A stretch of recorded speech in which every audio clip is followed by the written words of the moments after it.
চেনার জন্য বা সরজমিনে দেখার জন্য আমরা সরাসরি চলে আসলাম তরমুজের ক্ষেতে।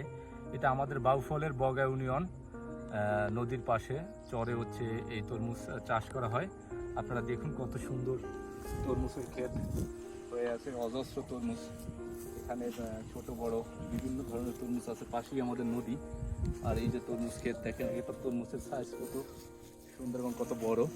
এই তরমুজগুলো মূলত ঢাকা বা বিভিন্ন শহরে দেওয়া হয় আর কি, বা পাঠানো হয়।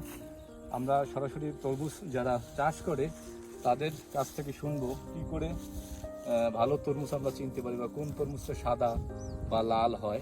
চলুন তার কাছ থেকে।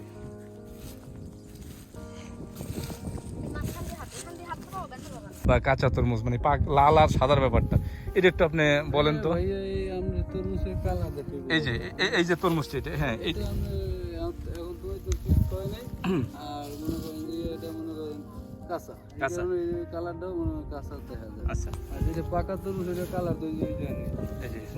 আবার এই যে আপনি তুলছেন এখন এই তরমুজটা কি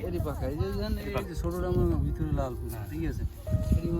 আবার এই যে তরমুজের কিছু একটা অংশ আছে, সরি, এই যে সাদা থাকে এই অংশটা, এই অংশটা যে মাটির নিচে তো বন্ধ হয় না, এই জন্য সাদা থাকে। ও আচ্ছা, মানে এটা মানে কাটলে লাল হবে, এই তো 100 গ্যারান্টি লাল। আপনি দেন এই ক্ষেত্রে তরমুজ এই ছোট উঠে গেছে, জানেন না, এই ভিতরে কুড়ি তরমুজ এই লাল। আচ্ছা, এখানে আপনার এই ক্ষেত কয়টা আছে আপনার এখন? আমার ক্ষেত নেই ভাই, এই আমার এই চাষা সম্পর্ক। আচ্ছা আচ্ছা, আপনাদের ক্ষেত এটা। এই ক্ষেত থেকে এখনো তুলেন না, তুমি উঠেন না নাকি? আমাদের এইখানকার তরমুজ তো ঢাকা যায় নাকি?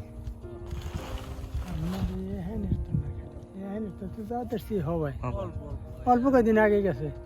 তুমি এটা নিতে পারবা? তুমি এটা নিয়েছো? Good good. এটা তুমি নিতে চাও?